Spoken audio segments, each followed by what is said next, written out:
Welcome to The Deliberate Way. I'm Dan Seawald, your host, and I'm joined today by my friend, Greta Meyer, whose work in FemTech and product development just continues to amaze me. Now, a few words about you, Greta. Greta is the CEO and co-founder of Sequel, which is a women's health company focused on product innovation. And your first big breakout product is a redesign of something that's kind of old and familiar, the tampon. And Greta and your co-founder, Amanda, reimagined the tampon to be more fluid efficient, more comfortable, and safer. And it's probably not going to come as a surprise that Greta studied engineering and product design at the esteemed Stanford University, where she was first inspired to rethink this area. And just a few other things that are important to know about you, Greta. You've worked in a whole diversity of areas, from furniture engineering. I actually have an end table that needs some fixing, by the way. AI-enabled consumer electronics and hardware design. And I'd be remiss if I didn't mention how your experience as a D1 lacrosse player at Stanford contributed in no small way to this really cool product reinvention that we're going to talk about. So, Greta, awesome to have you here. Thanks for joining. Thank you, Dan. That was a very kind introduction, and I'm happy to be here. Nice to see you. Well, yeah, I can think of no better way for us to get started talking than to ask you about inventing something new out of something old. Now, product developers are always looking for consumer insights to discover that next big thing. But, insights aren't like apples on a tree, just waiting to be plucked. Where did you find the inspiration or, the human insight, if you will? Where did it come from that made you want to reinvent the tampon, something that's been around for generations? And honestly, I wouldn't have thought it's something that was due for reinvention. Yeah, absolutely. So I think this all starts with my time on the Stanford lacrosse team.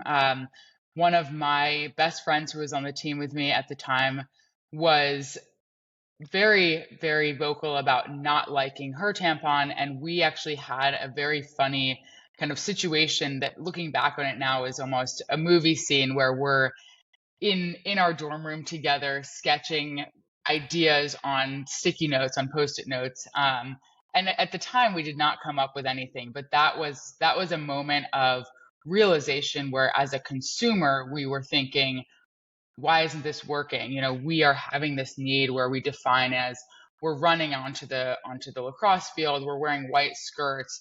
Everyone is always in practice or in games saying, can you check me? And that to us told us, these tampons are not working. So that was the true point where we realized, okay, as a consumer, I'm dissatisfied with this product.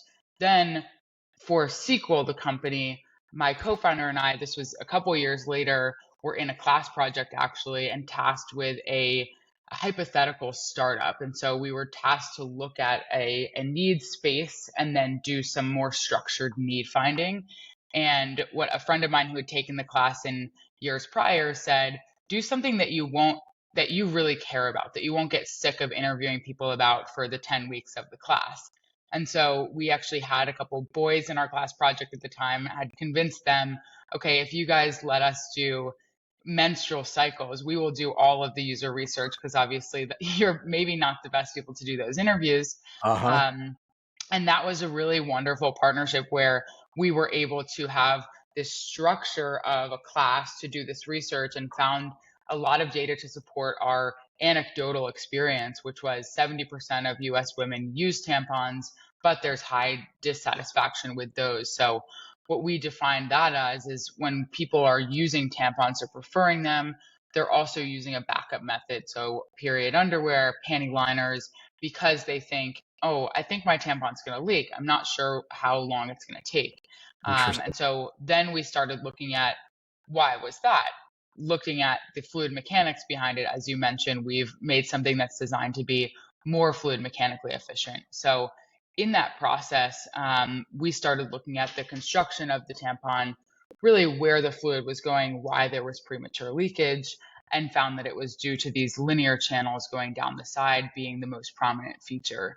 And what we did there is incorporate additional channels. So channels that will take it around the circumference rather than just the side, and hence the spiral tampon. Did your design look like the post-it note that you'd come up with in your dorm room at all? Any reflection at all from that? Not really. It's funny, You the keep those original kind of post-it notes, by the way? Do you still have them? we did look for them. They were mostly around the problem. I think we didn't really come up with many solutions, and that was actually one of the great things about having this class, is that a lot of times when you're thinking about problems, you're trying to jump to the conclusion. The Yeah. class really forced us to say, okay, you're going to have to do hundreds of interviews, define the problem, and it was not until it really was the night before the class project that we were thinking, okay, we've defined this. We know this problem. What could possibly do it? And that's when we had the first sketch that was on our original deck and is in our original provisional patent. Amazing. You triggered a memory not very long ago. The women's English national team for soccer, football, but soccer as we would call it, that they were forced to wear white shorts in their kits, and they were very upset about it. It was a big battle, I think, with Nike to change them to make them blue, and they didn't appreciate that, this was the reason. They explained, like, we're worried about leakage, from, if you're in your menstrual cycle. And that was, the product was made and marketed by men to women who didn't even think about it. So it's very interesting. And I guess that's not atypical if you were experiencing that in college and people are still talking about it today and it's being largely ignored. But is there greater awareness, or do you think it's still just not talked about a lot?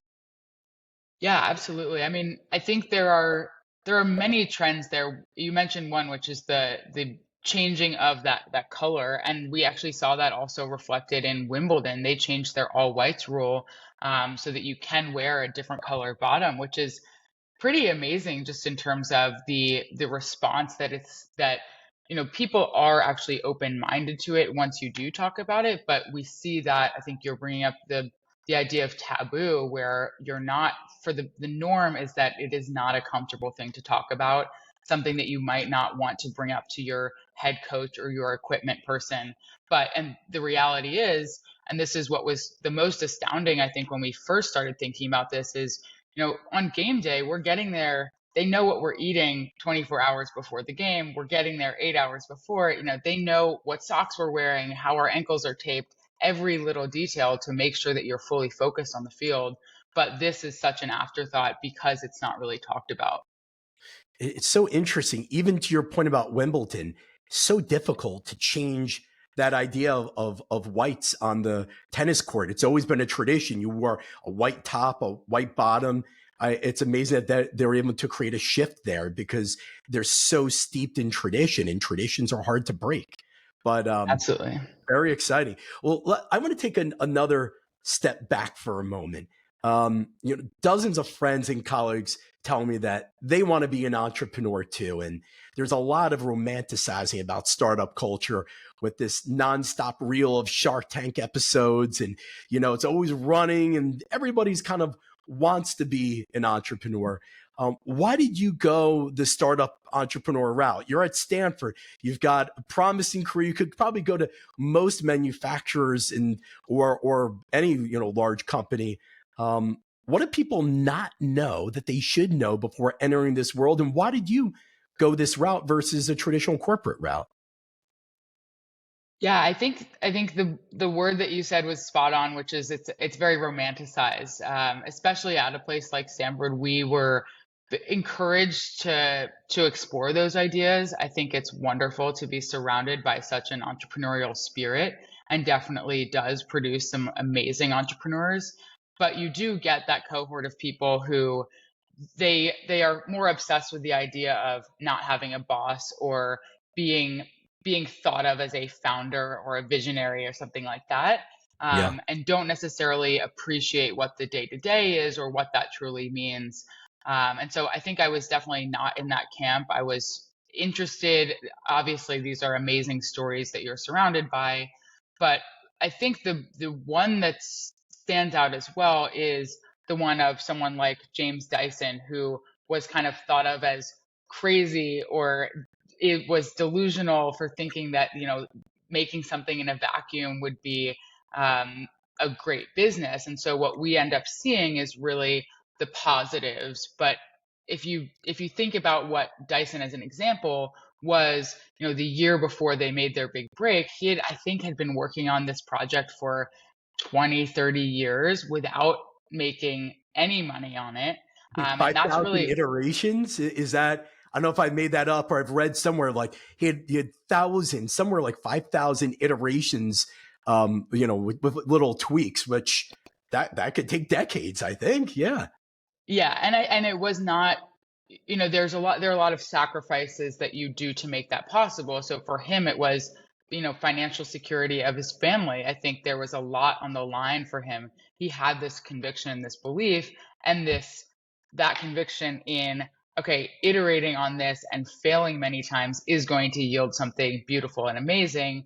But I think you do get in this dangerous romanticization of they're all gonna work out like that. And the reality is that's not what he felt like every Uh-huh. day.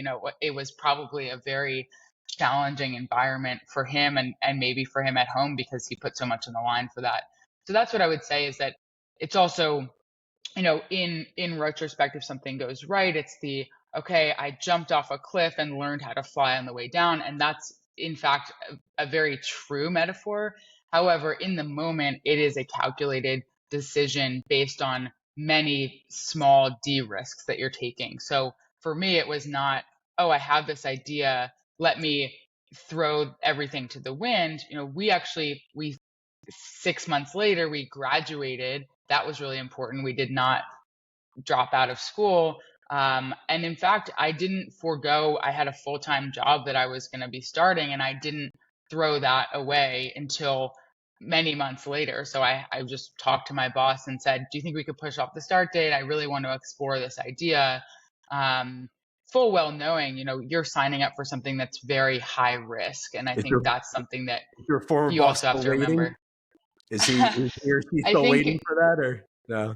well, we kicked it off a couple of times. She's an amazing head of the product organization at Comcast, and I was very excited for her mentorship. But at the same time, that was really my decision. Was, okay, I would regret not pursuing this and seeing this all the way through, full well knowing the risks. Would I always think what if there? And I think that's absolutely how I made my decision. But we did really say, okay, let's work on this for the summer after graduating.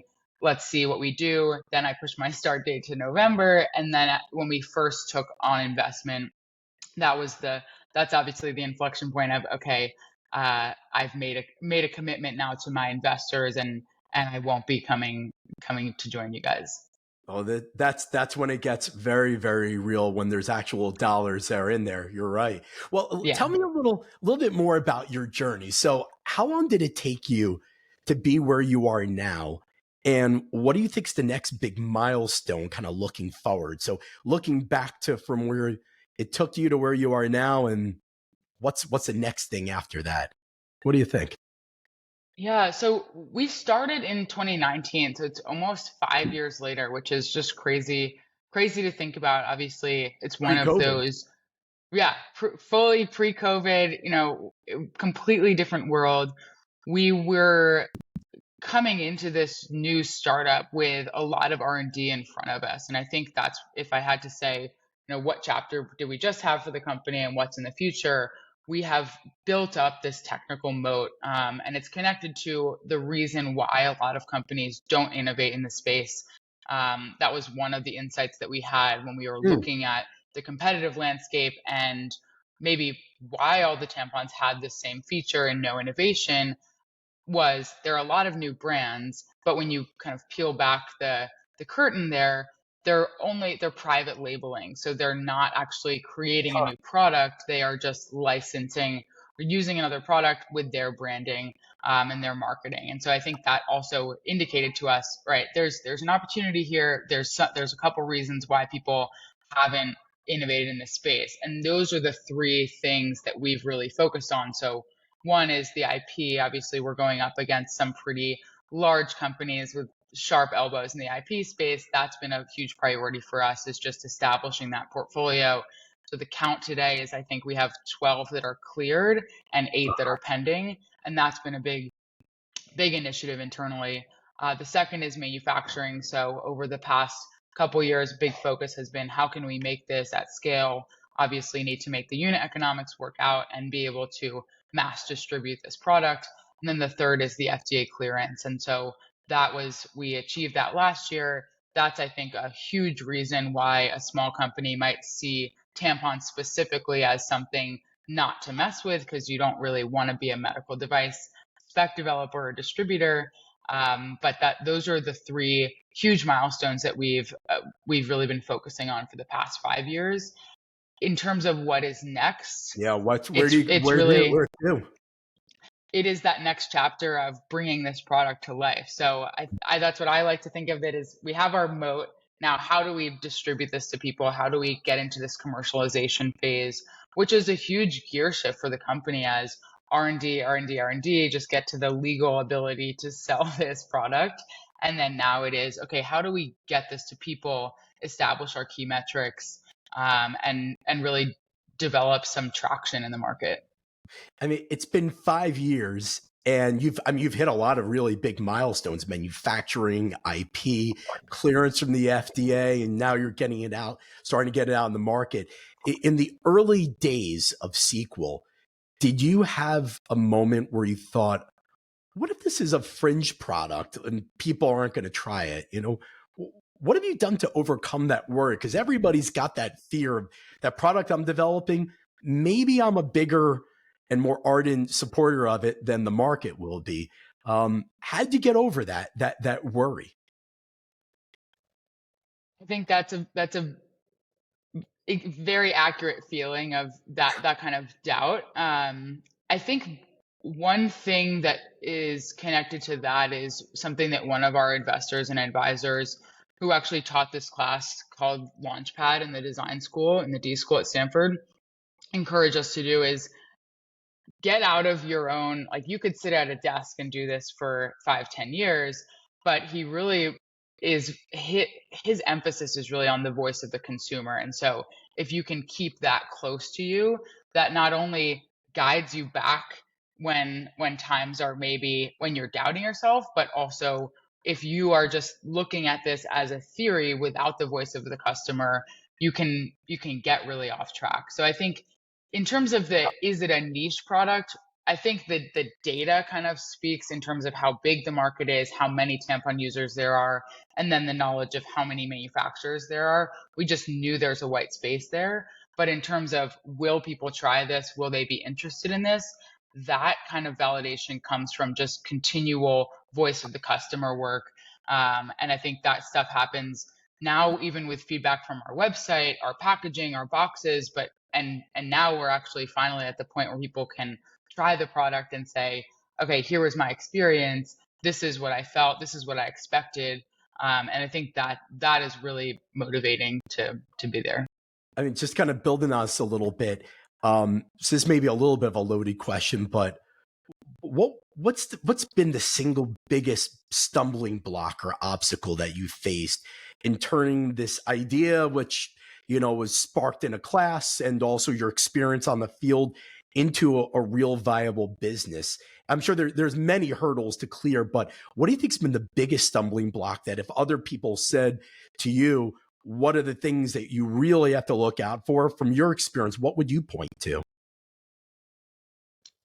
I think maybe this isn't a specific stumbling block, but it really is the balance for us about being diligent and confident in our regulatory strategy, as well as being nimble enough to be a consumer-facing product. So while the FDA clearance is an amazing moat, it comes with a lot of paperwork, to say the least, and that can be burdensome, as you know, Dan. I think it's not.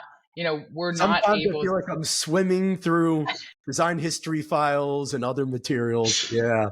That will not end, and that I think is the balance that is top of mind now as we change from full R&D to commercialization is, okay, how can we be a nimble and responsive brand to consumers, because they're finding us not like other medical devices through doctors and through Right. reimbursement, but you have to have a social media presence. And I think that, coupled with, we have a quality team, we have a regulatory person, those things don't always jive. So I think that I say would be the most challenging thing. I just to turn the page, a little bit of an aside. You know, one of the most kind of topical things lately has been the rise of Caitlin Clark.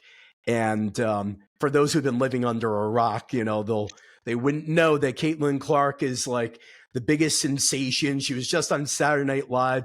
They say that she's like doubled ticket sales for college basketball sponsorships. I mean, she's like sort of taken women's basketball and basketball by the scruff of the neck and dragged it into the next century.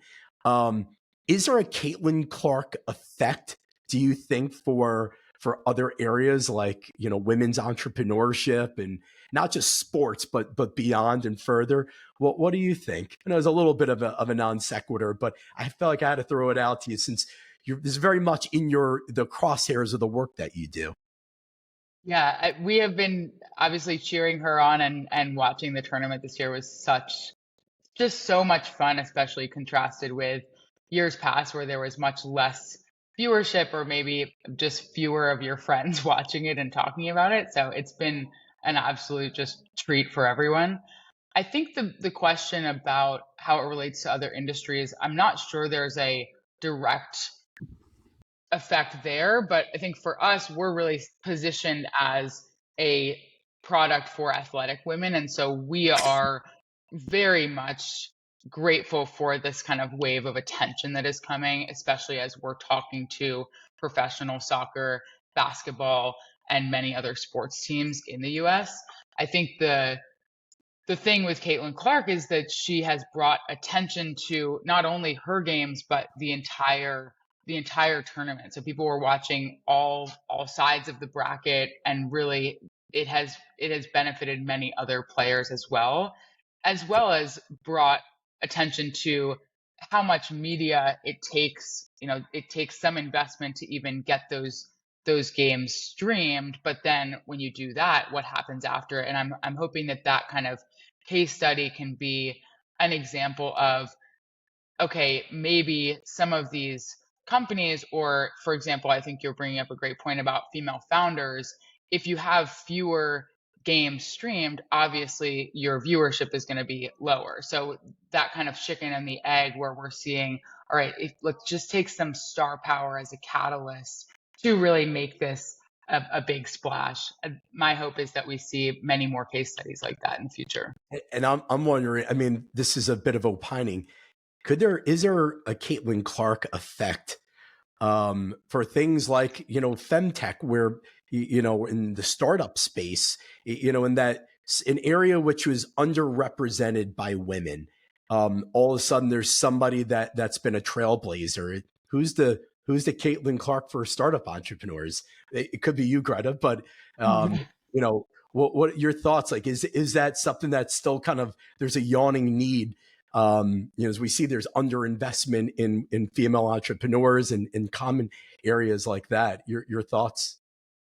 Yeah, I think it's the same. It is really the same principle of, to the people that doubt it and might not want to invest in it, it takes one and then several more to follow to show this would be, this type of founder is a great type of person to invest in. I think one that comes to mind is Sarah Blakely at Spanx. And I think her Mm-hmm. story can show, all right, her early, if she had some early investors, they would be doing really well right now.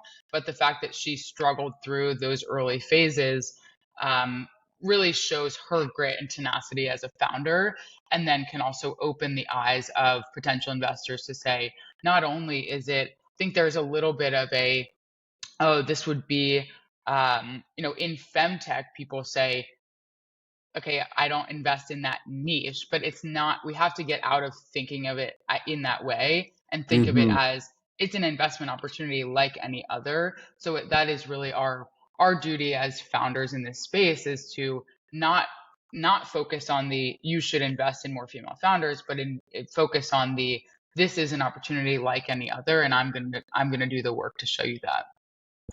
That's great. I like that, and I think this is a rising tide that'll end up lifting all boats. So, I want to come back to product design for just a moment. Um, one of the things I like to hear about are the deliberate or systematic practices that people follow, and I'd love to hear more from you.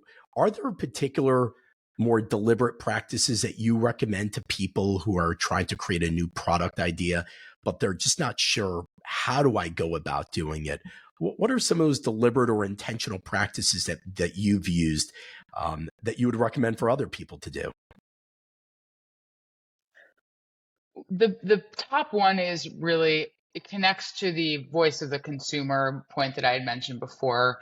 And it's Hmm. something that we focused a lot on in the D school, which is make a low fidelity prototype, because you will get feedback from a consumer with something that is perhaps drawn on a piece of paper that will then educate you about where to spend your resources to make a higher fidelity prototype.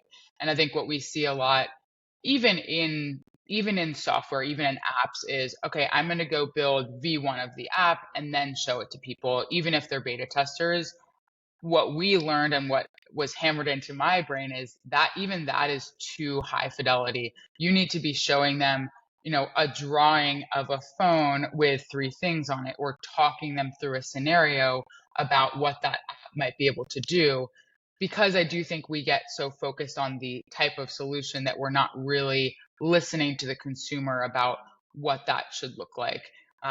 So I would say low fidelity, and that can be extremely challenging when you're dealing with a medical device. As you know, you can't just say Yeah. try this, prototype of a tampon. That would need to be a clinical study, How and so did I you think bridge? there's How did you bridge that? Or when you were getting early feedback on it, but you didn't have it quite built yet? What was your low fidelity approach? Yeah, so we were focused on proving it out from a technical perspective, and so Yeah. what that looked like was taking apart existing tampons to find those fibers, and then we were reforming them. We worked with a seamstress to create some initial prototypes. We did different Wow. felting techniques. I mean, we were just trying to get some representation of what this would look like. And we even did that very, very early on with ropes, where we were able to just show, okay, this pattern of channels changes how this type of fluid flows. Interesting. Granted, we're not suggesting that the tampons should be made of rope, but it was like an experiment we worked on with a fluid mechanics professor that proved that theory. In terms of customer feedback, I think we were able to try the product and we're confident about the safety of it. But obviously, that kind of stuff is not necessarily above the board of how you could test most medical devices. It was just we felt confident about the safety and were able to take a personal risk there. I love that story, and I love that example of the ropes aren't the model or the modality that you're after. It's trying to prove out a principle. And that's a great example of really thoughtful experimentation. So thank you for sharing that one. Um, I want to go just a couple of clicks deeper, if you don't mind, about femtech. And you're in the femtech industry. That's which is supposedly one of the fastest growing industries. I don't know if you feel it. It's like 60% year over year for the past 5 years, from what I've seen reported. And the Biden administration just had announced not very long ago the Women's Health Research Initiative. The government's committing something on the order of $100 million for women's health research. So, with that in mind, do you think, from kind of where you stand, that femtech and women's health is kind of the next big boom market? What's your sense of that? Yeah, I think what we need to continue this momentum is a couple exits from founders in this space. I think that is what is going to continue people's appetite to invest in this space. I think it's amazing to have some government funding behind it, and that is only going to encourage more people to try things in this space. Not all of them will succeed, obviously, but the more shots we have on goal, the more success stories we'll have, and then I think we can all benefit from that. Yeah. Anything you're really excited about, like other tech besides SQL? What are some femtech things that you've seen or heard about? You're like, these are exciting. Like, you should keep your eyes out for these. What do you think? What stands out for you? Yeah, I mean, I love the company MIDI Health. They're really focused on menopause, and that whole space. I think that's wonderful. And then I think also Greta, which does kind of like mom and baby care. They just have really wonderful product design as well as marketing. Those are two that come to mind in terms that are very, I think, well-formed theses around what the needs are and are great businesses. That's awesome. Very exciting. We're seeing more stuff around BV also, or bacterial vaginosis. Not a topic that's a dinner time concept, but there's been funding for a couple of big products in that space. Seeing some bigger companies all starting to get involved. So it seems like it's hitting around all kind of corners and sizes of businesses, not just in startup, but large companies moving in there as well. Um, Absolutely. And those are the any, ones that can yeah. also afford to wait for the research and really invest in some of those findings. I do think sometimes we have startups that see a space or an opportunity that might not be able to, fund a clinical study around something for 5 to 10 years or look at a lot of historical research. So I think the partnerships sometimes between those larger organizations and startups are hugely beneficial to the end customer. Any particular development areas that you think are underrepresented right now in femtech that needs more product development? What do you think? And it could be from the well, it could be anything. Anything stand out from what you've been seeing? It's a great question. I think the one that we are seeing, I think a lot of childbirth products. I think that's one that there is a huge opportunity. However, those are also, they have that kind of FDA side to them, whereas other industries might be able to iterate more quickly, as we've mentioned. That's a trade-off. And then I think, yeah, it's great that you mentioned BV. I think there's a huge opportunity in diagnostics. I think we're going to see that space change a little bit in terms of how the science is educating us. I think there's some products that are more scientifically backed than others right now on the space, Hmm. on the market. And I think as we see a couple years in the market, we'll be able to see some more of what's the actual consumer benefit versus there is a little bit of that kind of fear mongering right now around, do I have BV? Do I not? How often do I need to test? Do I need supplements for it? And so my hope is that those more consumer facing and less scientifically backed companies start to come closer to that research clinical backed.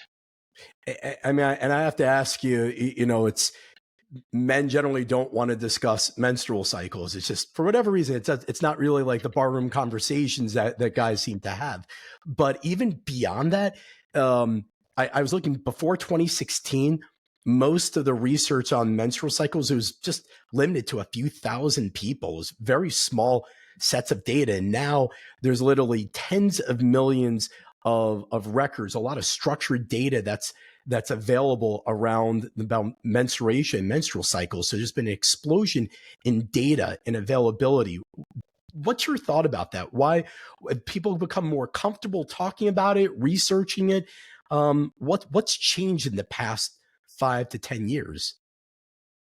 Yeah, I think a lot of the fact that there are startups bringing attention to this, I think the research is amazing, and I'm blanking on the year, but I think it's 1983 or 73 that Uh-huh. that actually a clinical study was required to have women participants. So I think we've seen that that data point actually impact people's interest in studying this and saying, huh, maybe this drug should be tested on women as well, not just men. And then we Right. take off, 20% for body weight in terms of prescribed use. So I think it is important. I think the menstrual specific stuff is also new just because people are seeing this as, I mean, a lot of companies are saying it's a vital sign, right? Your menstruation is not something to just ignore and try to make the symptoms go away, but it could be something that's actually a health indicator. And there's a lot of data on the patient in menstrual effluent and different information we could glean there. It's somewhere that I think the data is still, or the research is still rather young, but I think I'm hopeful that as more studies come out, we'll be able to actually make some conclusions from it. Have you been finding are most women comfortable talking about menstruation when you do research or reach out? Is there like a momentary like, all right, I guess I could talk about this, or are people very open? What's been your observation about comfort level for the average woman to talk about it? Yeah, I think because of our position, because they know that we are super comfortable talking about it, because we talk about it all day, and sometimes we talk about it as an engineering problem, right? We're talking about the fluid mechanics. You could have a whole conversation about, I mean, we have many manufacturing conversations that are not really about your period. They're more about how is the product performing, it's more of a sterile conversation, for lack of a better word. Right, um, but I think in general, we're seeing that taboo perspective of menstruation. It still persists today, which I think sometimes is surprising, just in terms of who we are. As I was saying, people are comfortable, but sometimes they will say, oh, this is probably TMI, but my flow is this and this, this, and this. And from our perspective, that's not TMI at all. That's user research. That's really right. valuable information. So please share that. But I think that's an indicator that maybe we're in this bubble where people are really comfortable sharing to us, but probably not to the rest of their community. I think a lot of times we see these conversations happen in very safe, kind of girl only spaces where they know that people are also having these experiences, versus talking to people that might be uncomfortable by it. But my hope is that we can keep normalizing it, keep making it a natural bodily function, and having it be something that's not necessarily crazy to talk about. Yeah. Awesome. What one more question, and then I have a game for you that I like to play whenever we do kind of interviews with friends. So, last question for you though is, when you think about kind of who and what inspires you, um, who have you looked to, or what have you looked for inspiration to keep kind of traveling this difficult journey of being an entrepreneur? Um, who's giving you that inspiration? Who do you draw it from? Yes, I would say recently it's been a lot of other founders, and some of them could be thought of as competitors. Some of them are in different spaces that are tangentially related, maybe um, for women and men, but it's like a deodorant company or something else that's maybe personal care, but not directly Yeah, competitive. And I think those founders are wonderful because you're able to share kind of these war stories, so to speak, but also draw from those experiences that they had. And I think one learning there is in finding mentors.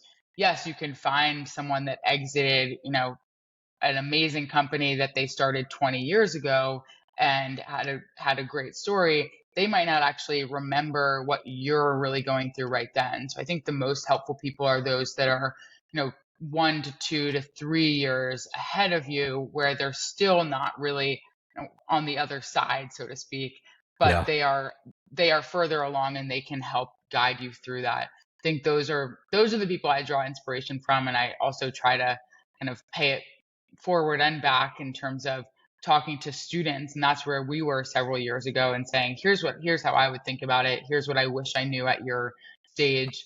And that's really a wonderful resource, is just finding mentors.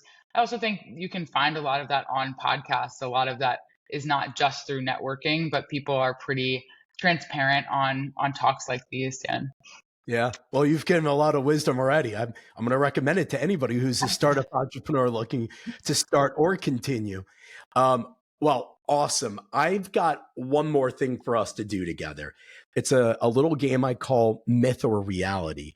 So what I'm going to do is I'm going to invite you to be a contestant and tell me whether you think something is a myth or a reality, or maybe it's somewhere in between. Maybe it's a meality.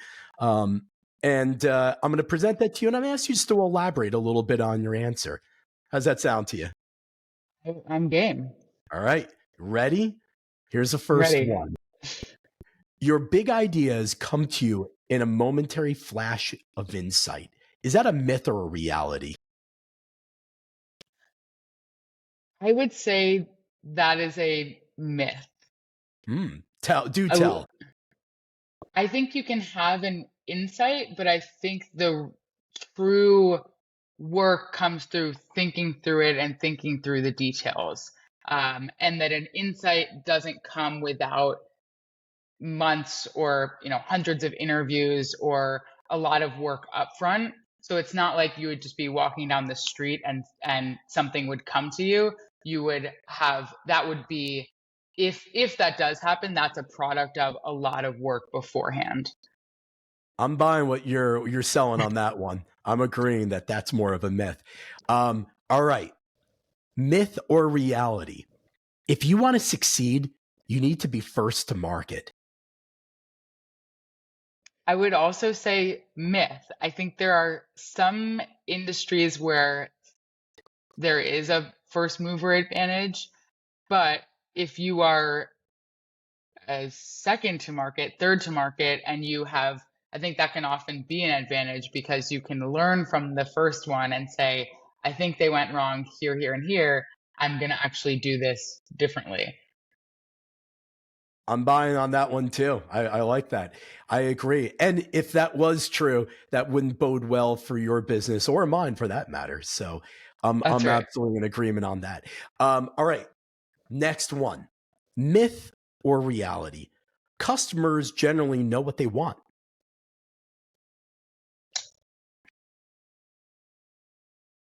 I would say reality, but they might not know how to articulate it. So my final answer is reality, but they might not tell you what that looks like. But if they see something and experience it, they will say that. And I think the quote is the Henry Ford one, which is possibly overquoted about the horse versus the car. If I asked somebody if they wanted a car, they would say, no, I want a faster horse. So Yeah. I think that's a famous quote for a reason. It's a true one.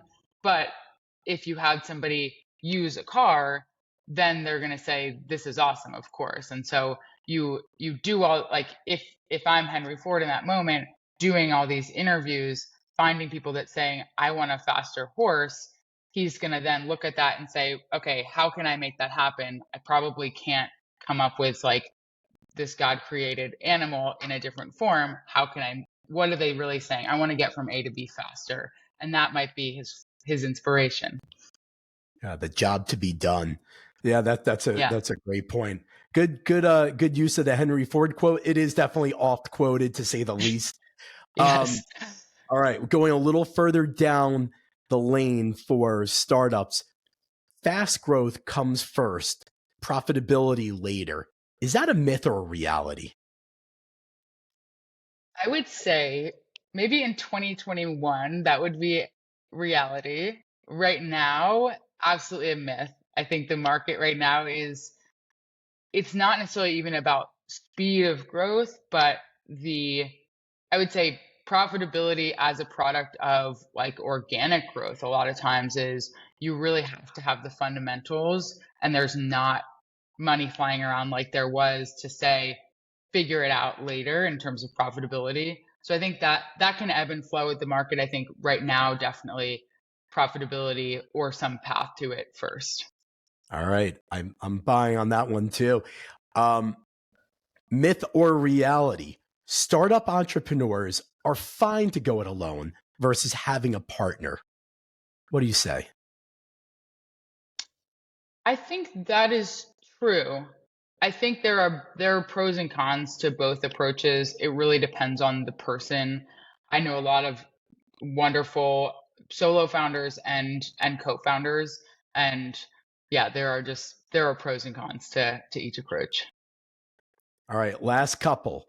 You need to raise investment capital first before you start. Is that a myth or reality? Definitely myth. I think it obviously depends on what the company is. I think for us, we had a huge R&D cost before we were able to get FDA clearance. So for a lot of these med devices, that actually probably is true. But for some consumer businesses, or if there's less red tape to actually start bootstrapping and get sales, I would say absolutely myth, and it actually would probably benefit the business to forego that in the short term or in the start. Yeah. I always think of the Lennon McCartney example that greatness comes from duos, but there's a lot of individual entrepreneurs out there also. Much harder to do by yourself, but having a partner, a co-founder with you, and you know the value and the benefit of having co-founders and also raising capital together. It's very, very tricky. Yeah. All right, I'm gonna just ask you one more thing, which may hit on the very much on a personal note. Um, do do startup founders have a life outside of work? This is a good one. I would say yes. Yes, I would say yes. However, it is harder. It's harder to turn it off. It's not, oh, my boss is sending you an email, how annoying. It's, I maybe I can't stop thinking about this, or there is nothing I'd rather be doing. So I think you definitely can have a life outside of work. I think honestly for us, something that we tried to really avoid was like founder burnout. And I think that was Yeah. something that just for me starting out was kind of okay, there's so many risks in the business. Don't let your own battery be one of them. And I think we've had a lot of stamina in the business, but that comes with maintaining balance in your own health and um, not burning yourself out, because for me that would be not the way to end the journey. I have to ask. It wasn't one that I was contemplating, but since you bring this up, how do you keep your stamina up as an entrepreneur? It can be very tiresome, and there's so many walls that you hit. You have to break through a lot of walls. What have you done to maintain your stamina and not, let the battery get run down to zero? Yeah, I think a lot of the energy comes from the other people in my life. I think some of those mentors can also serve as energy sources when you're having a tough day or when you're in a pinch for something. And then also just, I think that's I live in San Francisco. One of the great kind of recharging things that I do is just getting outside, go for a walk, go for a run. Um, and not to say that your mind isn't on maybe the thing at hand, but it can help you just maintain that kind of human aspect to it. And sometimes you just need to sleep on whatever it is. So a lot of that is taking breaks and understanding what needs to be done right now versus a little bit later. Yeah, it can't. Not everything could be in an emergency or on fire. That's for Right. sure. Yeah. Well, first of all, you've been awesome, but I've got one last thing that I'd love to hear from you. Advice, recommendations to somebody who is embarking on a similar journey that you did. They're thinking about becoming an entrepreneur. They're at that threshold. What advice would you give to the younger you or to that person? Maybe they're not younger. Many we know a lot of entrepreneurs. They often are starting in their 30s or 40s, which is not atypical. But somebody who's a neophyte and they're right at the threshold of doing this, what would you tell them? Yeah, I would say realize that it's a process. It's not going to be 0 to 100 in a day or a month. But don't over plan before doing. So just start doing. And I think that goes back to your question on, do you have to raise money before doing anything? no, you should do as much as you can without doing that, and talk to customers and validate those needs, and all of that is a valuable foundation moving forward, as well as learn from people that have come before you. Yeah, find those mentors and keep them close if you have a good relationship. Awesome. All right. Well, we heard it here first from you.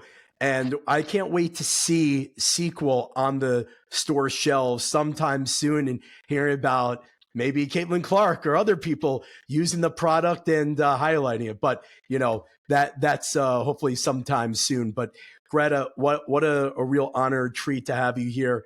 Great startup founder, great insights. You've been doing some amazing things, and we'll look forward to seeing more successes from you in the near future, and to have you back on again for an interview to talk about all the awesome things that have happened since our last interview. So thanks again for being here.